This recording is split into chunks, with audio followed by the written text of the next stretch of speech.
Hey there guys, Mike here, and I'm hosting episode 5 of the Wild Eye Diaries. I trust that you have enjoyed episodes 1 through 4. In this episode, we've got quite a bit to cover. Everything from trip reports, site visits, live updates from the field, exposure and processing techniques, and then obviously the usual, the updates from the Wild Eye guides that are currently in office. So let's get straight into it. I chat to Al regarding his recent trip to Madikwe, and he chats to me regarding my recent trip into Kenya. So let's see what we had to say about it. Alright, how's it all? Welcome back, man. Thank you very much. Welcome back to you too. Oh, thanks, man. It's been a productive month for the Wild Eye office last month. It has, and we've been all over the place. Yes, February has been pumping. It's been good. Our poor Trever's in the office by himself for a week or so, but at least he's made up for it as intense. Exactly, shame, man. Cool, but let's get rocking with this, eh? Cool. Alright, so your first experience in Madikwe? Amazing. Crazy, eh? Amazing, yeah. Right, Such a special place. I've got 5 questions for you. Okay. Regarding this particular safari. Far away. And I remember my very first Madikwe safari was in January. Yeah. I've been to Madikwe before, but not to Nkuru. So you and I will be on kind of the same level here, but what was your initial thoughts, landscape-wise? Because, I mean, both of us, we come from an area of guiding in the Sabi Sands, which is totally different to the Northwest Province, to East Africa, to any other place in the world. Yeah. What were your initial thoughts, landscape-wise and animal density-wise, from the moment you arrived and throughout your 5-night stay at Madikwe? I was blown away. From the moment I came through those gates, I was absolutely blown away. Like you said, being used to the Sabi Sands, where it's kind of thick riverine type environments, lots of drainage lines, some open areas, but generally relatively thick bush. Exactly. And then to have gone to Madikwe, where we see these beautiful rolling hills. I knew it'd be unbelievable. Amazing. I knew it'd be quite similar to Pilanesberg in terms of the landscape, the hills, the open areas. I knew there might be some thickets in terms of sickle bush and things like that, but I was absolutely blown away when I got there just to see the sheer size of the game reserve, much larger than what you'd experience in the Sabi Sands. Yeah. First and foremost, and then obviously just the landscape, the type of bush, the vegetation, how green it was. They've had a lot of rain, so I was really quite surprised to see how green and how lush it was looking. And that place is thick. There's a lot of sickle bush, but at the same time there's also nice open areas as well, so there's a nice balance between the two. It is. And you have a constant backdrop of these beautiful mountains, and that's exactly, photography wise, photographically, you want that. Exactly, and they're almost shrouded in this like shady blue type color. It's unbelievable. So you got your subject in the foreground, beautiful open grass, and then the stunning mountain backdrop. So from a photography perspective and landscape perspective, I was blown away. Stunning, really impressive. Yeah. Oh, very, very cool.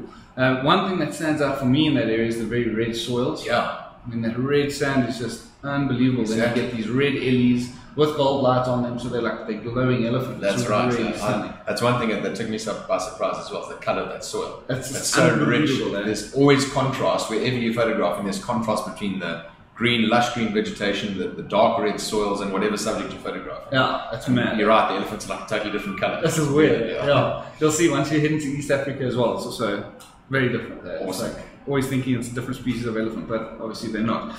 Right, so moving on to your second question, the lodge. What did you think of the lodge itself and the location of the lodge? Was it comfortable? Were the guests happy with it? Staff, were they obviously always are friendly, but how did you get along with them, meeting this whole team and environment for the first time? Geez, in terms of the whole experience, the lodge really made it for me. Yeah. In terms of its positioning, I mean, you know, you're kind of at the bottom of a valley. You're staring at these mountains in front of you to your north. The watering hole is one of the few watering holes in that area, so a lot of animals come down to drink, and it's literally 15-20 meters away from the lodge. That's awesome. So you can sit on the deck with beer or a G&T while you're relaxing, of course, and watch all these animals coming down to drink at the watering hole. So that. Did any of the guests have a swim? In the watering hole? No. Not in the watering hole. Yeah. That'll be extreme, but in the pool. No. Unfortunately, it was quite chilly. Oh, it was a bit cold. Rain, yeah. Just imagine that infinity pool sitting there with a G&T. Yeah, exactly. Herd of elephants coming down. We had multiple herds of ellies. We had so many antelope species. We had rhino. Awesome. Yeah, a lot of stuff came down to drink. So its positioning as a lodge is really, really special. Nice. And the lodge itself is just magical. It really feels like home, to be honest. Yeah. You walk in the front door, the staff are there waiting to receive you and accept you into the lodge. And you just get this homely feel right from the bat. Yeah. You don't feel like you're walking into a hotel. You feel like you're walking into home.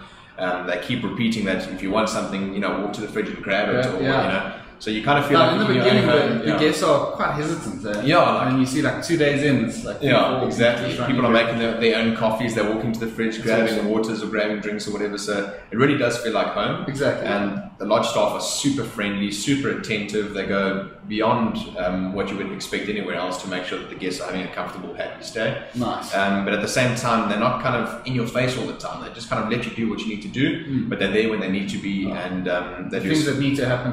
Exactly. And it often happens behind the scenes. Yes, for sure. We don't realize how much work actually goes into preparing a lodge like that for as long as we were there. Oh, of course, yeah. So I was super impressed with the lodge, the positioning, and of course the staff were amazing. So. Yeah, it's great. And another thing, and this is leading into my fourth question, is that you have exclusivity of the lodge. Huge thing. All right, so it's not like there's Alistair, he's photographic guests. Yeah. In the one corner, and there's 40 other guests milling around. No, I think that for me is the standout of this Madikwe photo safari. Yeah. Taking exclusive use of the lodge is a game changer. Nice. It really is. So just explain to everyone, when we say exclusive use, what does that really mean? Basically, it means we take over the entire camp. So the camp is focused and geared solely towards Wild Eye and Wild Eye's guests. And there are no other guests for that week. Yeah. And so basically what it means that we can have full exclusive use of the lodge. We come and go as we please. We have lunch, breakfast and dinner when it suits us. We leave our camera gear in a common area. There's actually now a charging bank there. I'm sure you saw it. Yes. So there's kind of a as you come in the doors. Outside the charging bank. We keep our laptops, our camera batteries, our lenses. All our photographic equipment was there in the lodge, which means you don't have to lug it all the way back to your room. Such a major help. Because the rooms aren't really far spread. There are a few that you'll walk the extra 20-30 meters or so, but it does help not having to lug all that camera gear, all your gear, and the extra 20 k's on your back to the room in the morning and the evening and back in the morning. So that is a major benefit. Exactly. So the one downside is that you don't actually end up spending much time in your room, because I mean, they're really special rooms. They're the height of luxury. The beds are super comfortable. You have these amazing decks, as you know, looking out into the bush. It's a really special room. But most of our time is spent in the common area, because one, it feels like home, it's comfortable. And two, that's where we operated from. We had all our camera gear, all our laptops. Lightroom sessions took place there. That's where we left. So did you do Lightroom every day between drives? Yeah, every day. Some days were different. So generally how the structure of the day would work is that we'd kind of wake up at about 5 o'clock in the morning. We'd go through to the lodge for some coffee. We'd then depart on morning game drive, and there's no set time, which is another huge factor of having exclusive use of the lodge. For sure. Don't have to be back at so flexible. So flexible. In and out when you want. It's great. Exactly. So if there's something happening out there, we spend an extra hour or two. If there's not, we come back. And it was actually raining quite a bit, so we didn't spend as much time out there in the mornings as we would have liked.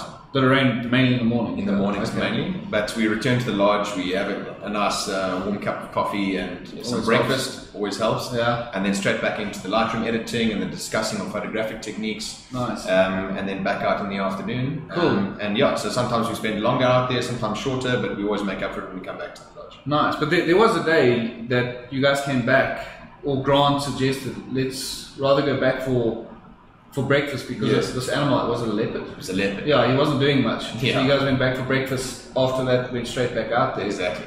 And then something crazy happened. Pretty crazy. So Grant, as you know from your trip report last time, did an absolutely amazing job of really going above and beyond what's expected. And he was really keen to spend as much time out there as possible to ensure that we were always placed in the best possible positions. Nice. I'm starting to believe that Grant doesn't like the lodge very much. Because he always has to be out there. But it's great though, and it's exactly what we want, like you said. Exactly. So we really maximised on our time out there. Awesome. And Grant made us quite aware that we went to a leopard sighting in the morning, and as you say, he was sleeping, he wasn't doing very much. And the rule there at Madikwe is that you can't go back to the same sighting on an afternoon game drive with the same set of guests. So in order to kind of work around that, we shot back, had some breakfast earlier than normal, and then went back out before afternoon game drive and spent a lot more time with the leopard. He was still sleeping. We waited for about an hour and a half, 2 hours. As you know, patience is everything when it comes to wildlife photography. Big time. And we were rewarded. After 2 hours, he got up and moved right across in front of us, went up into this open tree and started feeding on his kill. Yes, we had him going up and down the tree once or twice. So yeah, I saw images you sent through. Yeah, I mean, it was really special. And so cool, we wouldn't have been able to experience that if it wasn't for the way the experience is structured. Exactly. And if it wasn't for Grant's. Yeah, if it was that standard, only 3 hours in the morning, 3 hours in the evening, we would have missed it. Exactly. So yeah, spending, and a lot of the time, I'm sure you would have also have seen this. Sometimes there are points where you can either see guests or hear people say, okay, maybe we should head back. It's getting a bit much now. Yeah. But give it that extra 20 minutes and then something like that happens. Yeah. It pays off. Luckily, I think with the photographic group, everyone's keen to nail that shot exactly. and to experience different things. So even on this safari, guests were quite comfortable to wait an extra half an hour or even an hour in the bush with a sleeping leopard in a bush that you could hardly ever see. Yeah. Knowing that we had huge potential for something to really kick off, and it did. So waiting was definitely worth it. Yes, I remember we did that same thing in January. We went down and far south. And we didn't even see a leopard. We knew he kind of was, but I don't know, he either grew wings and flew away, or he was in some dense thicket just didn't come out. Well, I mean, so sometimes it pays off, exactly. And I think, as you said, most photographers are willing to sit that extra 20, 30, 40, up to an hour. Yeah. But I think also most would also understand you win some, you lose some. Yeah, for sure. Which is it's part of nature at the end of the day. Exactly, yeah. And we could have quite easily gone back to that sighting, and he would have slept for 3 hours. In which case, it wouldn't have been worth our time waiting. But you'd never know. If you didn't go, you'd never know. Exactly. Yeah. Until you hear an update from another lodge saying that they saw this guy doing backflips. Exactly. Riding up and down the tree, and we missed it. So exactly. Thankfully you were there. So I take it that was one of your highlights. It certainly was. Yeah. Cool. So that just led into the last question. What were your highlights of your very first trip into Madikwe? Pretty much everything was a standout for me because it was obviously my first time there, but the lodge and its positioning and the food and the staff. The food is a standout on its own. I mean, that's a separate discussion. The food is unbelievable. If you don't enjoy safaris, but you're a foodie. I would go anywhere. No, the food is really exceptional. That's good. The lodge and its positioning, the staff, that's a standout. That's really a highlight. In terms of the sightings, obviously leopards aren't all that frequently found in Madikwe because of the dense vegetation, so we were lucky not only to find a leopard but to spend that amount of time with it. Cool. That was definitely a highlight. A coalition of 2 cheetah brothers, which was exceptional. We spent a lot of time with them as well. Plenty ellies, plenty rhino, buffalo, and superb lion pride sightings after dark, which was really quite cool. Awesome. Tested our camera's capabilities and certainly our knowledge of nighttime photography is always such a challenge. Very, very tricky, but so we enjoyed the challenge, and together the sightings and the lodge and just the whole general experience was a massive highlight for me. Very cool. Yeah. Nice, man. I'm very happy you had a good time, and I think every safari you'll be on at Nkuru Lodge in Madikwe is going to be a good time. That's going to be really special. I actually can't wait to go back. It's a great destination.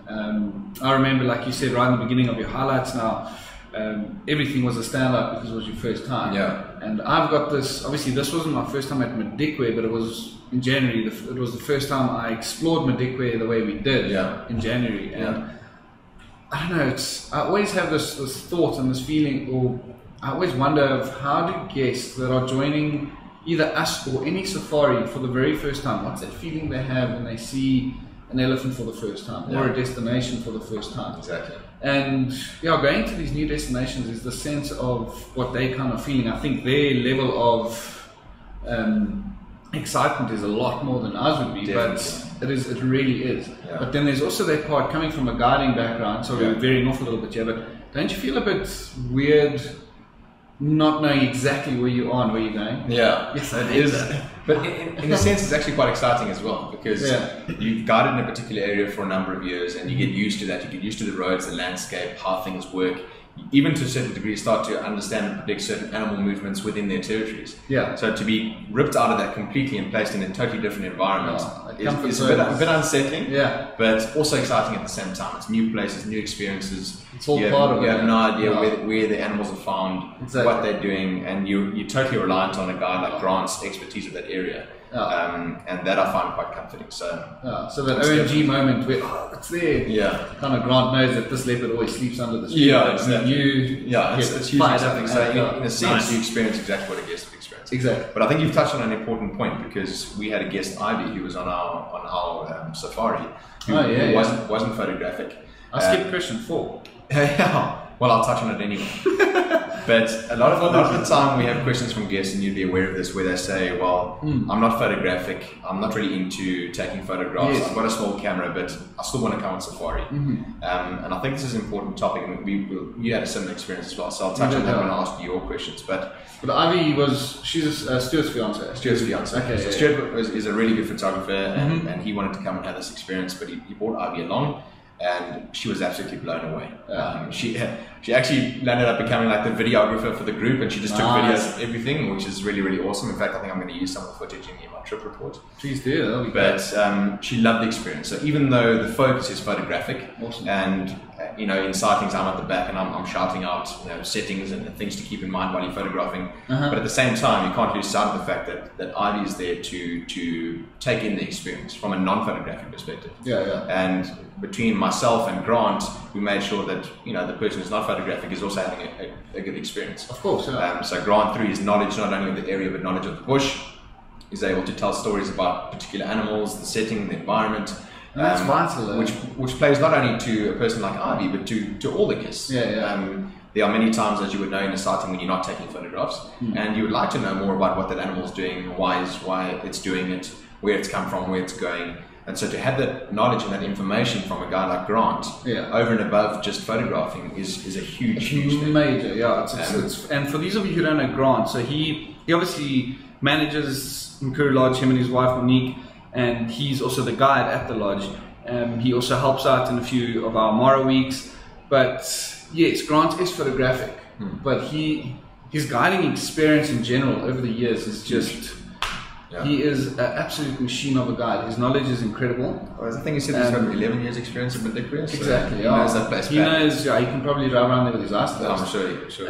And the value that knowledge of an area, or just general game knowledge or bush knowledge, is vital. And I think one thing Wild Eye pride ourselves on is that all of us, myself, you, Johan, all of the guides here have a guiding background. Exactly. So we know when we go to Madikwe, our guide is going to be great. For sure. Grant's good, but also if he's on leave and the freelance guide comes in, Grant ensures that this guy is going to be at that level to obviously provide us with a great service. Exactly. Whereas when we go to reserves where we don't know the guides and they aren't that great, we step in and we can create the whole experience. And not only driven on the photographic side, but we create that. You touch on a very important point there. Although photographic is the focus, it's so much more about the experience in totality rather than just the photographs. And so when we get asked the question, can I come on safari with you? I'm not interested in photography. The answer is absolutely yes. If you'd like to experience Big 5 game, if you'd like to experience a safari, then I would say absolutely. You don't necessarily have to have a camera and be a participant in photographing safari to enjoy the experience. Exactly. So Cool, man, but thanks. That was a great chat. Thank you. Now on to your section. The roles are not changing. I can sit back and go. I'll fire up the questions. Nice. So obviously you on the Big Cats and Tuskers. Yes. Kenya. I've never been to Kenya. I'm going in a couple of months and I am super, super excited. So not only for my benefit, but for the benefit of everyone else who's never been to Kenya. What is it like for a first-time safari goer to go and experience East Africa and Kenya specifically? Okay, so East African safari is very, very different to if you've ever done a safari in South Africa or Botswana. It is very, very different. And the reason I say this is vehicle-wise, totally different. Landscape-wise, totally different. Animals, pretty much the same, but you see them very differently. And the reason I'd say this is because there's not a lot of these continuous dense thickets as you'd find in most of the South African reserves. There's a lot less of this dense vegetation and a lot more open grassland. Hilly, forever, never-ending plains. It is absolutely amazing. But just in terms of diversity, and to nail down the particular safari I was on, the Big Cats and Tusker safari, the diversity, and I've had the guests that join me and every other time as well, always stress the fact that they are blown away by how diverse just Kenya is. Not not only in one particular reserve, but I mean the 4 reserves we visit during this particular safari, the Masai Mara, Lake Nakuru, Lake Laubscher, and the Amboseli, are all unique. They're totally all different. Yeah, they're all white and black. They're different amazing. shades. Everything is totally different. But then even within a particular reserve, so take like the Amboseli for example. Yeah. It is so diverse. You have marshes, totally green marshes. You have areas that look like a desert. It's like dead dry, there's nothing there. Yeah. And then you see a zebra walking, you're like, where's this guy going? You have the dry lake bed, you have grasslands, you have Mount Kilimanjaro, you have forest areas on the foothill of Mount Kilimanjaro. So just diversity vegetation-wise, throughout this is one destination, it is insane, but throughout it's mind-blowing. I mean, every time we arrive at a new destination, it feels like you're in a totally different country. It's unbelievable. That's special. From the rolling plains of the Mara to the fever tree thickets, not really forests, it's just fever trees everywhere you look, of Lake Nakuru, to the marshes and the dead dry, which looks like the moon lake bed, or Lake Amboseli in the Amboseli. It is unbelievable. But then you move on to the animals, diversity-wise. Many of the guests that had joined me on this safari have done many safaris in South Africa. And yes, great diversity of game and topography, vegetation in South Africa as well. But a lot of the time, I think, on a safari in South Africa, you miss a lot of the game. Because, yes, it's probably a leopard 10 meters away from you, but it's so so dense. Or even elephant, man. I mean, you know. Elephant can hide behind a bush, and it's unbelievable how they just blend in. If they stand still and you're traveling pretty quick, you're going to zoom straight past them. Whereas in East Africa, a lot of the times, and in Kenya particularly, it's nice and open. So you see for miles. So diversity of game seems a lot more. I mean, you see a lot of animals. Because it's different so open. species, different interactions. Exactly. But the reason for this is because it's open. You can actually see forever. Which is good. There are parts where obviously you have to pull the binocs out and look, but it's a very different experience, and you're going to see your jaws can hit the ground. It's very, very different. I've seen some of your photos and some of your videos, and I'm blown away just by, as you say, the diversity of landscape, wildlife, and just the general experience. Exactly. It's like, again, you said diversity in landscape and photographic opportunities. Again, say Amboseli, for example. You're photographing in one direction, elephant Mount Kilimanjaro. You turn around. Backdrop, it's crazy. But you turn around, you look the opposite direction. A herd of elephant, zebra, wildebeest, giraffe, everything on the other side of the road heading towards the marshes. So it's not a matter of drive for a couple of k's to see a different scene. It's literally you turn 360 degrees, you'll have a different scene everywhere you look. It's one of those situations where you're not quite sure where to point your camera. So like, take a few shots here, take a few shots here. It is tough. And you see the guests get challenged with it as well. I'm sure. But obviously this stint, so the big cats ran a bit differently from February and July. This February we start in the Masai Mara and in the Amboseli. The way we run in July is we start in the Amboseli and in the Masai Mara, which will link into migration. So there's a chance of seeing some crossings on the back end. So but by the time guests get to the Amboseli now in February, they're already in it, like big time. Because I mean, the first couple of drives on a safari, you're still trying to get a feel for the place, and kind of your gear again, and kind of get used to everything again. So by the time they got there, they were just nailing it. Guests came out with some amazing images. Guests really shot the lights out on that safari. I've seen a few of those. Big time. But now tell me, apart from the experience, you spoke a little bit about the vehicles, but obviously our East Africa staff are the main focus of the safari. So talk to us a little bit about the staff. Big time. If it wasn't for them, I think our East Africa products wouldn't be what they are. I've worked with the team quite often. I'll touch on the vehicles at the end again, but we had Sammy and Jimmy that guided us now, and what a laugh! Funny guys. The funniest guys. I cannot wait to meet them. Really. They are the funniest guys. Sammy is always trying to be funny. He is funny. But Jimmy, when he has these funny moments, because they come and sneak up on you from around the corners and they just whack you, and he is so funny. The guests absolutely love them. Always have a good time, and I mean, they always do that little bit of extra time out in the field. I mean, there's some days where there's literally nothing out there, like nothing.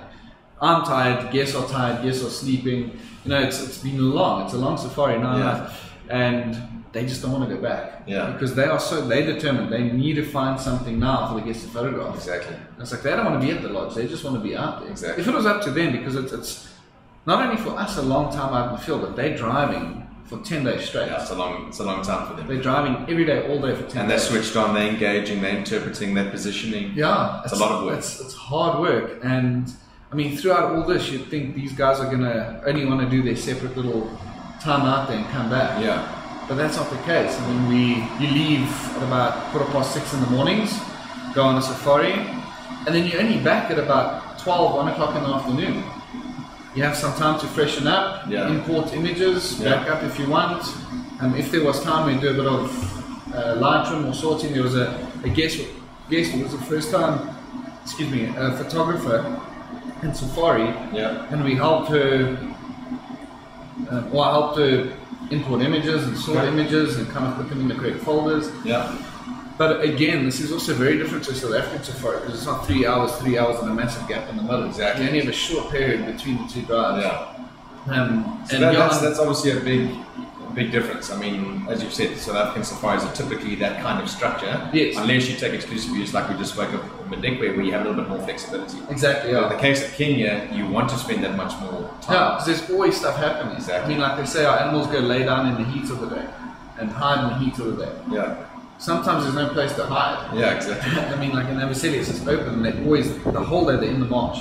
Constantly moving around. Exactly. In the Mara, you'll have leopards in those little creeks, the drainages. There's always something to go and explore and find and photograph. So we spend on average days out there 10 to 11 hours out on safari. Sure.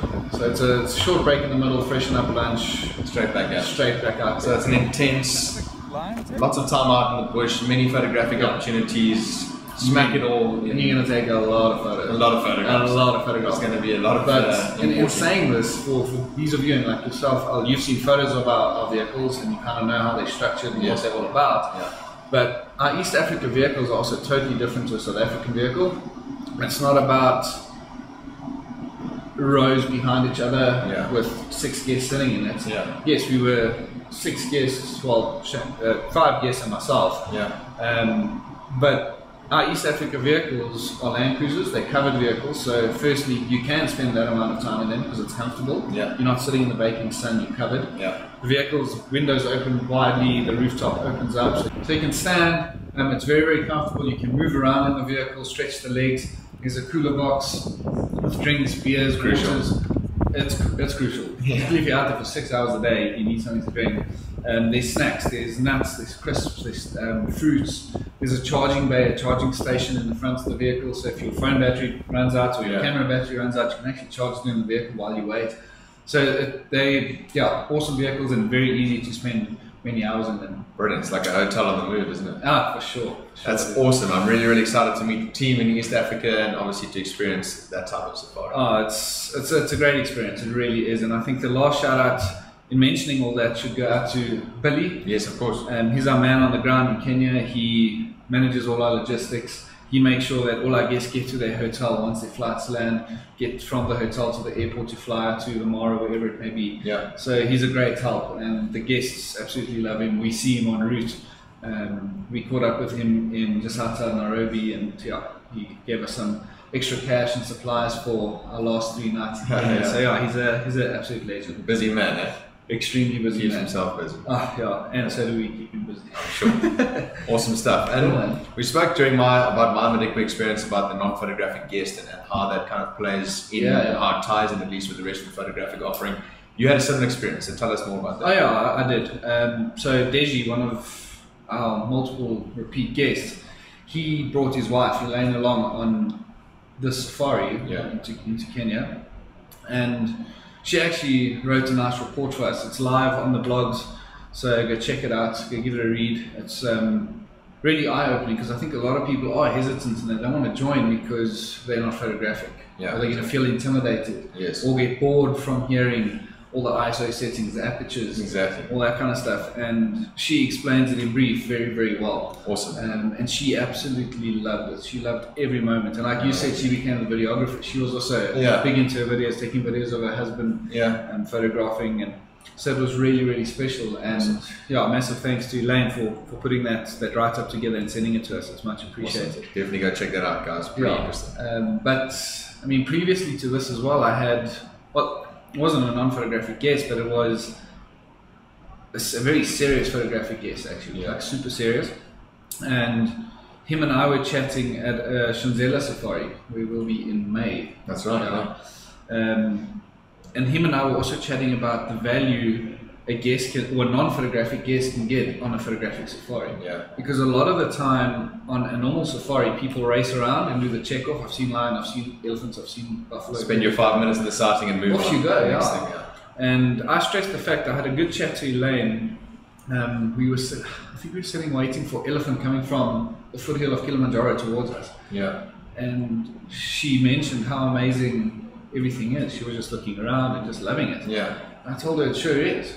If we were racing around, you'd miss half of the experience. Completely. And I'm sure you're going to agree with me on this, but 90% of the insane stuff I witnessed as a guide and still do today has been due to me sitting for 3 hours waiting for a leopard to climb out of the tree. Absolutely. Spending time. Spending you get a crash a rhino chasing a pride of lion past your leopard sighting. Yeah. And then the lion figuring there's a leopard with meat in the tree, they come and try and climb the tree. Yeah. If you didn't wait there for 3 hours, you would never have seen it. Exactly. So it's spending that time and not racing around is the way to do it. And I think that's where the conversation started brewing, is that as a non-photographic guest, you're not photographing, but you're sitting there taking everything in. Exactly.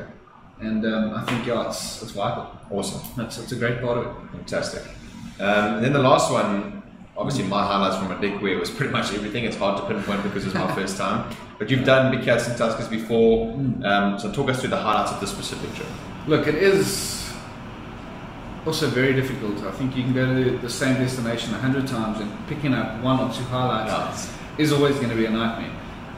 But I always enjoy the break between the vehicle-bound safaris, cruising around on the boat on Lake Laubscher. Yes. A pretty exciting morning boat cruise we had. We got charged by a hippo. Nice. I unfortunately didn't catch it on film, but it was awesome. It was a nice adrenaline pump morning. I'm sure. So that boat cruise is always great. We had again, now there's photographic highlights and there's sighting highlights. Yeah, sure. So I had 2 sightings highlights, and I was very, very lucky. I was in the vehicle with Deji and Elaine this morning. Lake Nakuru, our second morning, we saw a striped hyena. Nice. Managed to photograph it, and all I remember doing is we were photographing hyena at this very old carcass lion chasing these hyena off, and something told me just look over your left shoulder, and I saw the striped hyena walk over the road. All I could say, Desi striped hyena, and he saw me with me turning. He realized, okay, something's happening. He turned and he got an absolute crack of an image. Awesome. So that was really cool. Another sightings highlight was black rhinos, obviously very rare. Sure. But we got black rhino in the fever tree forest at Lake Nakuru, which was magic, insane. That's awesome. That was very special. The guests absolutely loved that. And that fever tree forest, I mean, videos and photographs can't do no justice. It's so mystical and spiritual in this place. It's unbelievable. So that was 2 kind of sighting highlights. Photographic highlights, I would have to say, is early morning in the Amboseli. We were blessed with very, very beautiful sunrises. I saw those. So kind of like Lion King type sunrises. Yeah, exactly. And wildebeest, zebra walking past, elephants.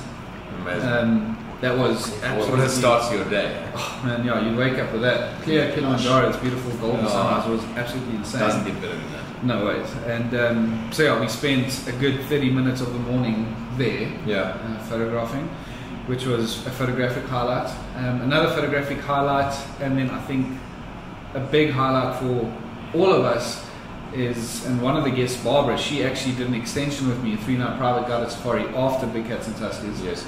Because the last time she spent 3 nights in Amboseli, she didn't see the mountain, she didn't see Mount Kilimanjaro. Yeah. And the first morning it was crystal clear. Amazing. I mean, there wasn't even a tad of moisture in the air. It was clear mountain. And we thought, okay, we have to take advantage of it today. Yeah. Because it ain't happening again. Yeah. and then for the next 6 mornings it happened. Oh. So yeah, we were very blessed. Caught a lucky break with the weather. Exactly. So another major highlight was seeing this mountain clearly, photographing an elephant right in front of it. Brilliant. Every morning, herds of elephants in front of it every morning. So yeah, it was great. Awesome. And I think to top it off, and I think it plays a massive role in all of us safaris, is it was a great bunch of guests. Makes a big difference. It was a great highlight that everyone got on. We all had a great laugh, had a lot of fun. Yeah. Okay, on 3, jump. 1, just managed 2, to 3. capture awesome moments and spend great time. Taking a video of it. Fantastic. Yeah, so all in all, amazing safari. Exactly, both from your side and from my side. Exactly, yeah. So 2 brilliant safaris, 2 very different offerings, obviously. big time, And, very different. Your And, trip report will be live shortly, and so will mine. So will yours, I'm sure it will be. But thanks, Al. That was a good Awesome. chat, bud. Thanks very much. Cool. Cheers. Alright guys, so there you have it. 2 very successful safaris under the belt. Big Hats and Tuskers, by far the best of Kenya, and one will never go wrong being part of a Madikwe safari that's hosted and run out of Nkuru Lodge. But up next, we're going to be chatting to Johan and Marlon, who are sending us a live update from the Serengeti. They are currently hosting a safari in Tanzania, so let's see what they have to say.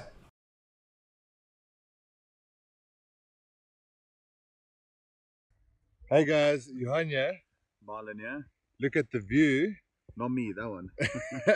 So this is our last night on the amazing Serengeti Safari. It has been top notch. Hey Marlon, how does that rate compare to last year? Very, very good. Look, last year was great. Nothing to take away from that. And every time you come visit, it's a little bit different. But this year has been, just again, spectacular. We've seen a lot of animals. And every sighting has been really top notch and good quality. Whether it was one lioness or a pride of lions on a rock, lion in a tree, lion on a koppie. It's been phenomenal. I think, what is our lion count? 99 that I have, maybe 99 101, lions. but we'll call it 100 individual lions that we saw on this trip. In So 10 days. pretty incredible. Yeah. What was your highlight? Like if you had to pick one sighting? Hosting a safari with you, doesn't get No, much better than that. I'm being serious. No doubt, one of my highlights is seeing this. Yeah. You guys can see in the back, like that's the Ngorongoro crater, and it's so many things are said about the place being busy and overrated and commercialized. And let me tell you guys, until you've been, you can't judge like that. Just drop it down so you can see my space in the corner there. Sorry. But you can't take away from this place. It's phenomenal. And so other than that, I don't have a standout highlight. I just think all in all, it's been a phenomenal trip. It's you guys will see the trip report. It really blew us away. And the guests, these all 6 guests were repeat guests. They were all had been all over some multiple safaris, and each one of them were just so blown away by this trip that it's a standout trip for them. Loose hands, and so it's just speaks volume for the quality that we've experienced. Absolutely. And I think without giving too much away, like Marlon said, so many amazing sightings.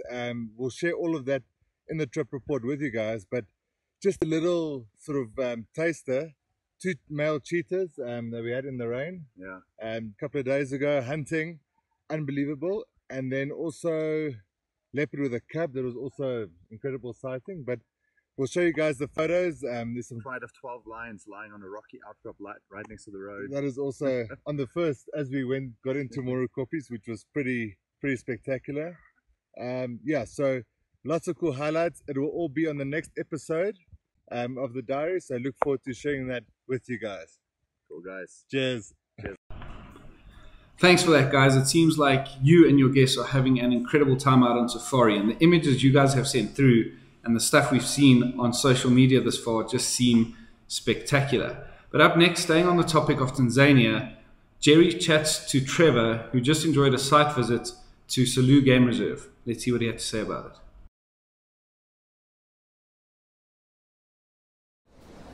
Okay, so I'm going to start and be honest with you guys now. This is the second take. We were probably about 7 minutes deep in this and we were rolling. We were crushing it. Yeah, we were. The audio wasn't recording. Anyway, so we're going to make like this is the first time. Yeah. Trev, how's it going, man? I'm very well, eh? Awesome, man, awesome. Good. Okay, so I was in the US. We got an email going around. Long version short is Trever went to Tanzania for 3 days on a site visit, and Mike told me earlier today, please speak to Trever about this. I'm like, okay, so here we are. Tell me about your trip. How was it? It was amazing. For me, I'd never been that far up into Africa, never been to Tanzania. So it was a great opportunity for me to experience somewhere new, somewhere different. And I loved every minute of it. And this was in Selous. Selous, yeah. Now, I've been to East Africa plenty. Kenya, Masai Mara, the Serengeti, the Crater, all of those. I probably won't be able to choose Selous on a map, to be very honest with you. Yeah. Tell people more or less where it is. So it's on the, I would say, more the southeastern side of Tanzania. Right. Okay. Yeah. It's one of the biggest ones in Africa. It isn't is. It's just to put it into perspective. If I look at the Kruger National Park, which is bigger than Wales, a country. Okay, so just to give everybody an idea, Selous is almost 3 times the size of the Kruger Park. Holy shit. So it's massive. It's a massive piece of land. Yeah. And it's funny because in the US now, we spoke to a lot of people. People know the Kruger. Yeah. People know the Masai Mara. They know the Serengeti. Yeah. Not once in the conversations that I had in the US did anybody mention that. Yeah. It's amazing. Yeah, and I think Selous, I'd heard bits and pieces about it before. Yeah. But I think a big draw card to it now, having been there, is how private and it really is a hidden gem. Not many people know about it, and I think that experience is huge value. Okay. Huge value to it. Where did you go and why did you go there? So it was pretty much a press trip to give a bit of exposure to Azuri Retreats, who their lodge in Selous is just one of 3. They've got 2 others on islands in Mozambique. Okay. And it was just to give the lodge a bit of exposure, but also, in terms of what we do, see if it is a potential lodge that we could use going forward. Is? I do. Okay. I really, really do. We'll get into that in a bit. I watched your Instagram story, and the rooms didn't look shit at all. No. The areas looked amazing. Follow him on Instagram, by the way. We'll put it down here. There, follow him. So, from the story, it looked pretty sweet. Yeah. So, let's just talk people through this. So, you went from Johannesburg to... So, Johannesburg, our Tambo flew to Dar es Salaam, which is about 4.5 hours, and then we took a small caravan flight into Selous, to the airstrip. How long is that second flight? It's about 45 minutes. And then from the airstrip to the lodge? From the airstrip to the lodge, 2 minutes maximum. You see. That's... And for those of you that travel, especially if you're traveling long distance, understand the value of that. Yeah. You're tired, you've just gone from JFK to, I don't know, Amsterdam and then down, and that transfer makes the world a difference. It's amazing. Yeah. Talking about your first impressions. First impressions, landing there. The area. Well, firstly, flying over it, it was unbelievable. We flew along the Ruaha River, which is one of the major rivers in the area, and it was incredible to see pods of hippos, and it's the rainy season there, so you've got this vibrant coloration coming through as you're flying over. Just from a photography point of view, a lot of people understand. Photography-wise, if I look at people's Instagram feeds, it's dull. It's these. It's like an African yellow-brown. Like for tawny in everything. So to add this kind of diversity in, it's amazing. It is. And so, just flying in, I was in absolute awe. I knew I was going somewhere special. Did you take pictures from the top? I did. Nice. I did.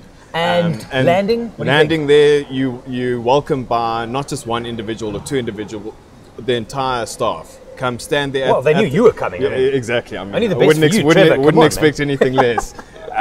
So you land, everybody is smiling, happy, greeting you by name, and very, very warm welcome. And I know we'll get into it, but I think one of the big standouts. Okay, the lodge was amazing, but the people, the people make a massive difference. You've worked at lodges, and I've also worked and managed lodges.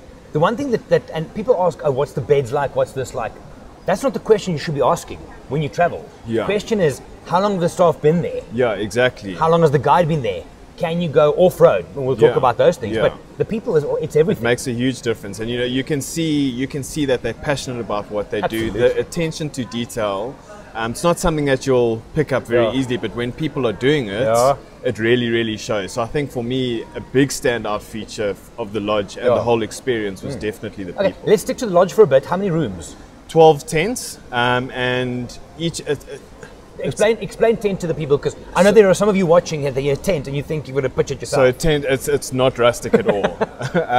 It's very, very luxurious accommodation, And what I really liked about the camp is that each tent is they spaced out evenly, but you don't see the tent next to you on either side. And each tent is based on the banks of the Ruaha River. So you've got this, a tough life. You've got a little private plunge pool that you sit in. I must be honest, I saw your Instagram story with you. I did hate you a bit. Yeah. So from the US, I was getting cold. Yeah, especially now. It's super warm, super humid. Come back after breakfast, after morning drive, into your plunge pool, watching hippos in the river, fish eagles calling in the tree above you. I mean, what a terrible way to spend your day. It's horrible. It's horrible. So yeah, very, very luxurious, very spacious. The rooms themselves comfortable. There's an indoor shower, outdoor shower. Oh, nice. Like I mentioned, plunge pool.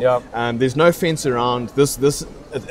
I know it happens in Kenya and that in our camp, but for me it's not normal to being a guide being escorted back to your room at night, and we're escorted by an askari because they don't have fences around the camp there either. They have, being on the river, you have hippos coming through, buffalo, elephants. Our second night there was fresh tracks of lions on our path. Nice. And it was an incredible experience for me, being walked back by this askari with his spear.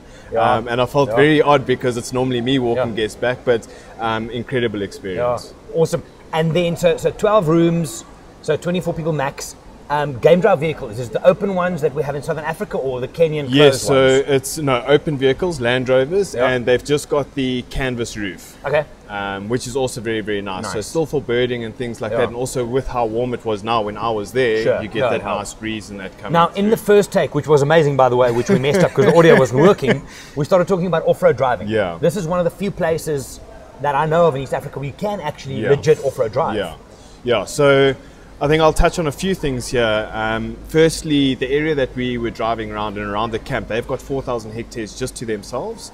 And I did 5 game drives, and in those 5 game drives, didn't see another vehicle, not a single one. And you've got the luxury of off-roading. So, it is a tricky time of year now, being the rainy season.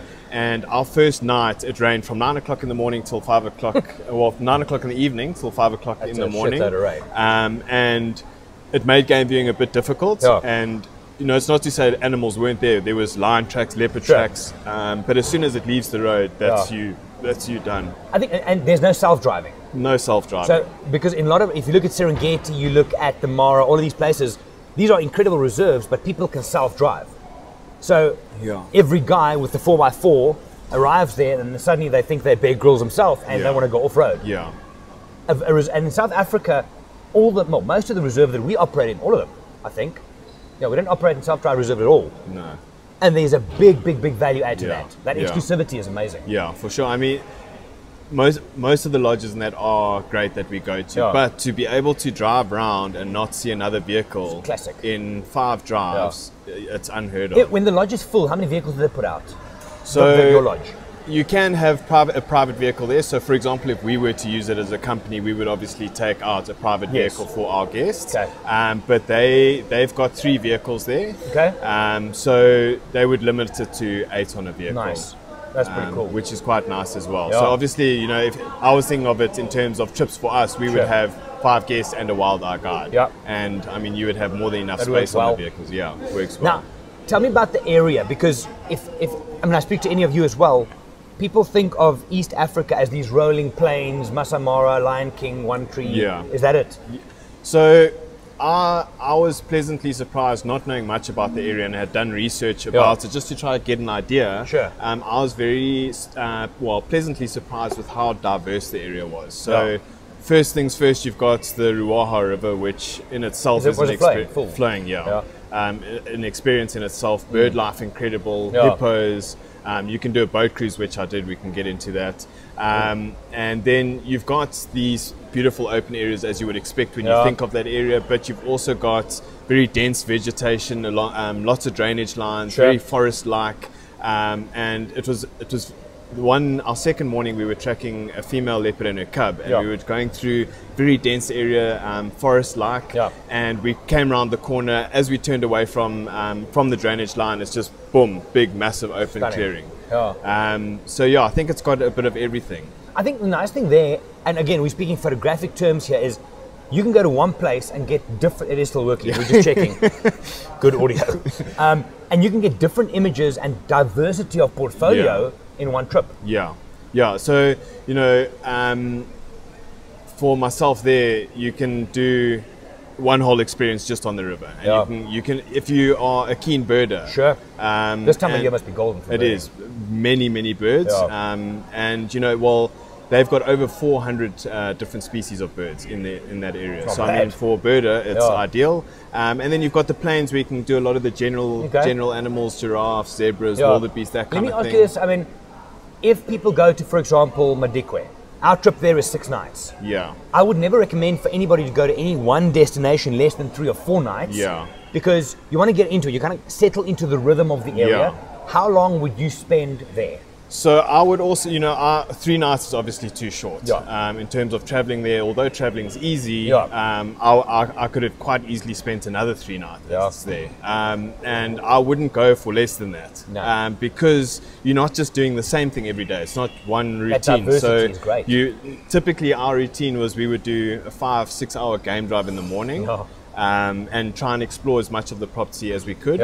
And then you could do a walk, or you could do a boat cruise.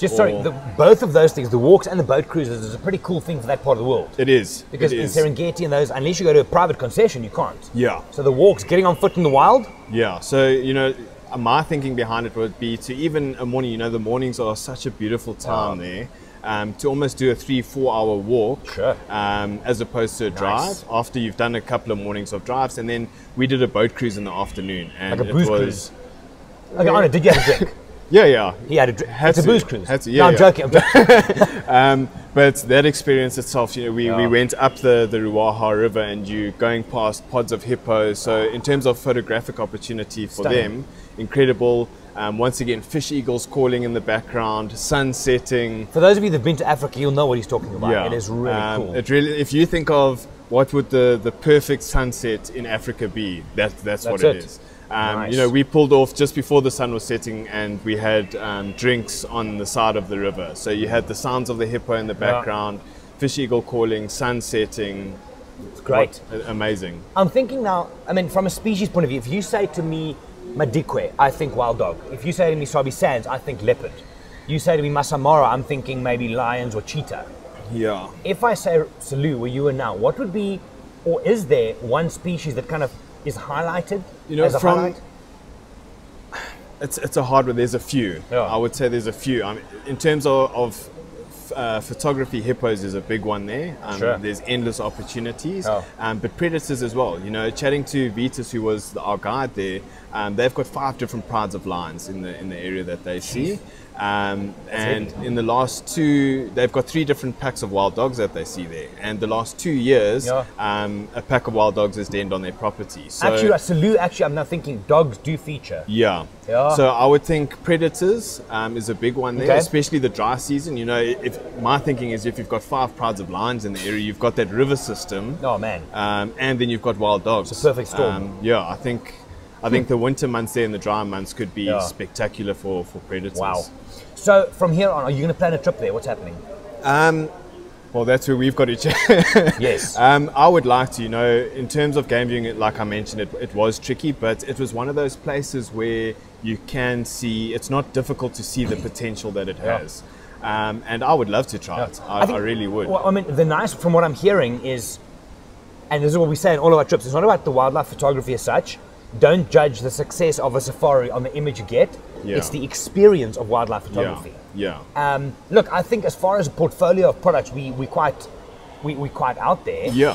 But to have something new, something different, both for people that have traveled to us with all the other destinations, or someone that's looking to explore an area where they're not going to see many other people. Good option.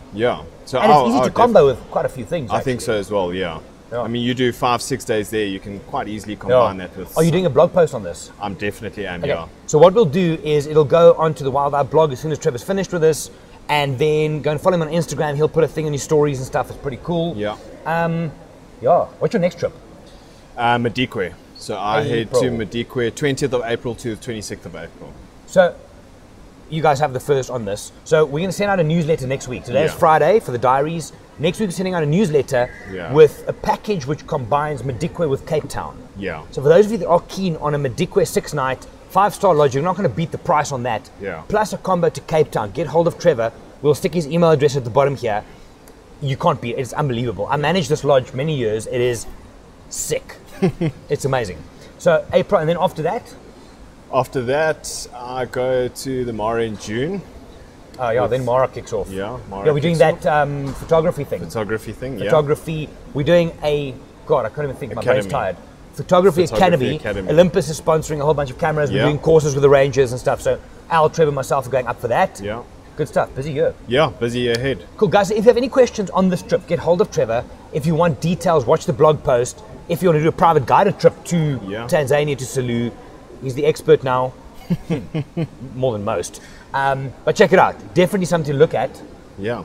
That's it. Cool. Thank you. Thank you very much.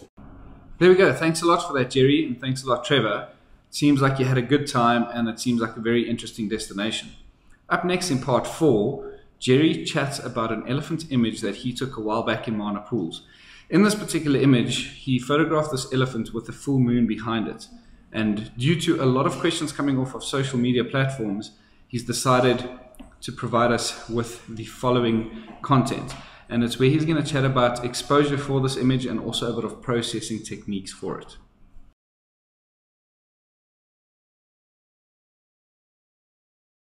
Hey everybody. So just after New Year's, I posted an image that I got in Mana Pools which got a lot of questions. And the question revolved around, is this photoshopped?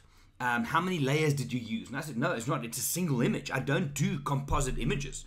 The image is this. So this is what I posted on my Instagram. And you can see there's the full moon at the back. There's an elephant in the front. And you can see everything. So the idea with this little video is just to kind of answer the questions that people asked on my Instagram and on Snapchat and so on. And try and give you a little bit of value as far as how to photograph scenes that have that kind of contrast difference. The bright full moon and the dark elephant.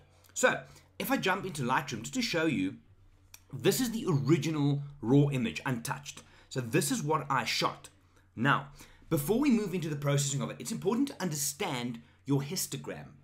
As you guys know, if you've been on a trip with me, you'll hear me say you have to keep your blacks and your whites safe. Now that refers to the histogram and not dropping the shadows so dark that you lose detail, or on the flip side, making the bright so bright that you lose detail. I'm going to take you back to Instagram, to Lightroom here just for a moment.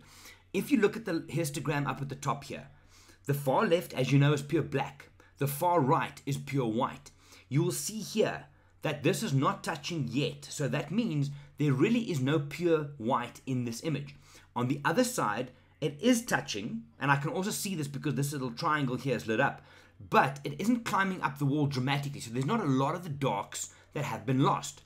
If, for example, I exposed in camera like this, yeah, you'll see now the blacks are climbing up the wall, and you can see in my image here, I've lost detail in the dark areas. That's what I mean when I say try and keep your blacks safe when you're shooting, would be something like that.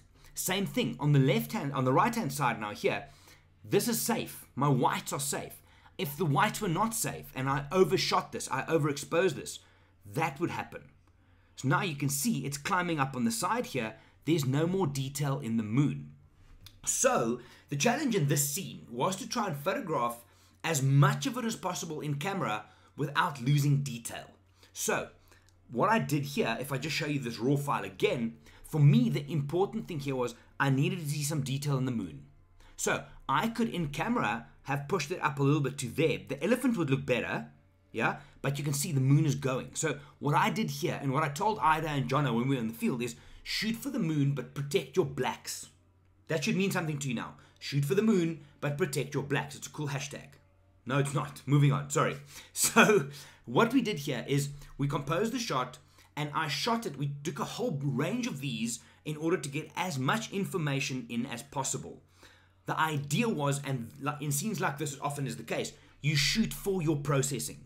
If you know what's possible in Lightroom, in Photoshop, whatever program you use, you will have so much power in the field, because in a scene like this, you're not going to get this 100% like your eyes see in a one-shot image. However, knowing what I can do in Lightroom, it is possible.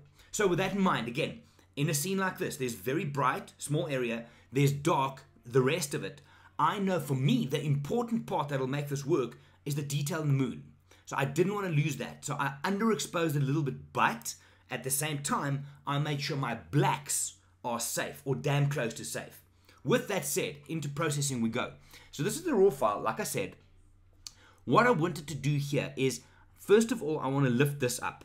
Now, if you've been following my videos for a while, Lightroom-wise, you'll know that I always do my black and white points first. So watch this.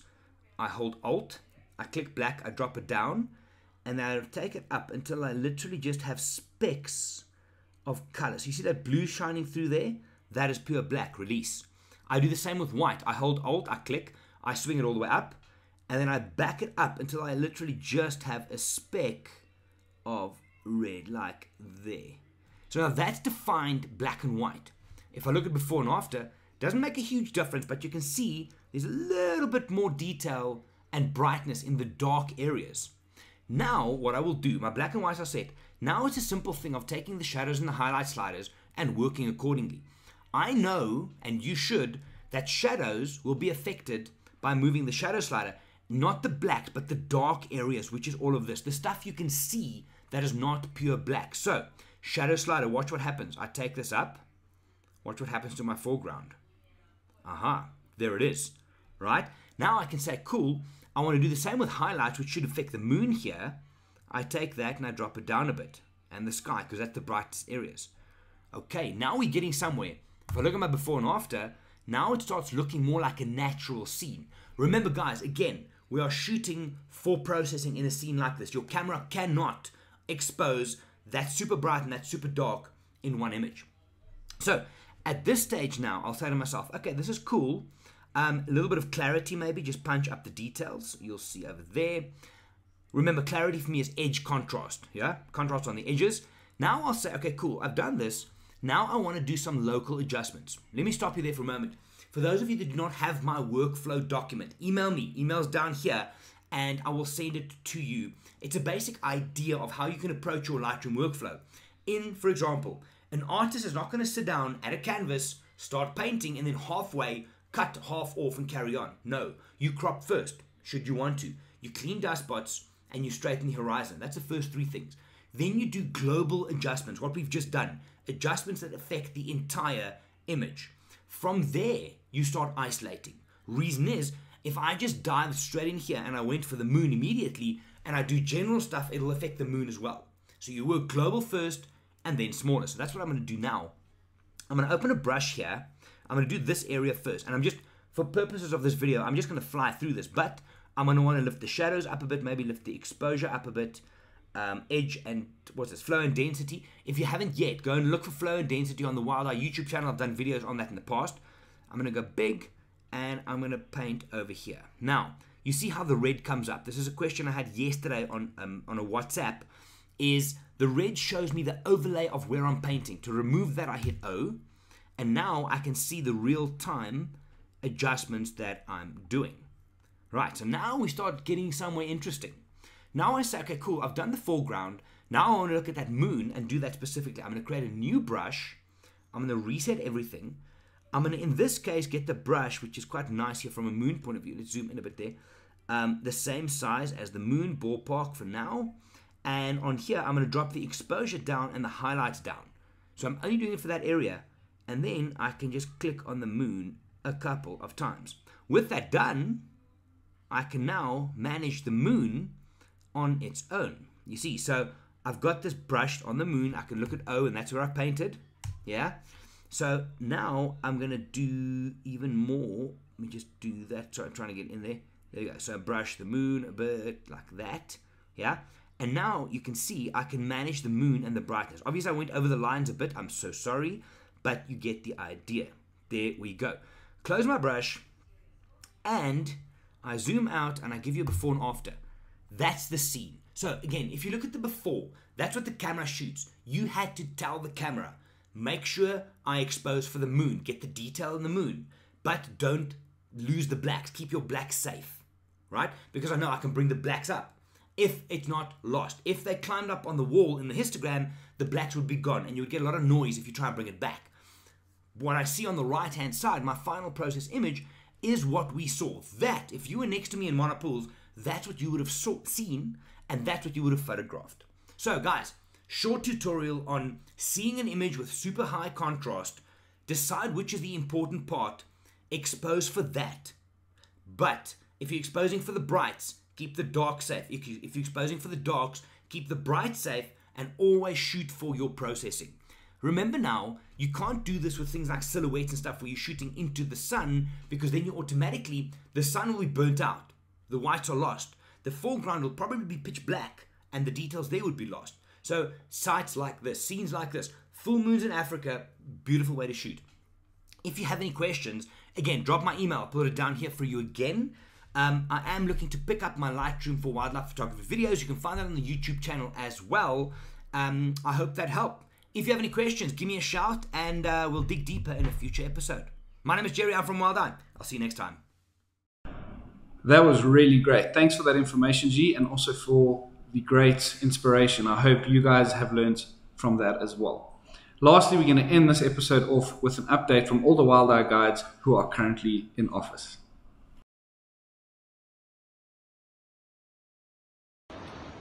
Hey everybody, I hope you've been enjoying episode 5 of the Wild Eye Diaries.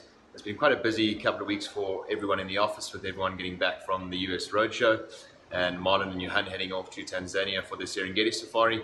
Trevor's also been in Tanzania, and obviously I've recently got back from my Madikwe photo safari. It's my first time to Madikwe, and obviously my first time to the Nkuru Private Game Lodge, and my guests and I had an absolutely wonderful week of amazing photographic opportunities, awesome sightings, awesome landscape opportunities as well. My trip report is live, so go and check it out if you want to know more about the specifics of the Madikwe Safari, and I'd love to hear from you. As always, thanks for your engagement over the last couple of weeks, and I'll continue to share cool and happening content. Thanks again, cheers, bye. Hi guys, so it's been just about a week since I got back from the States. Very good and productive trip.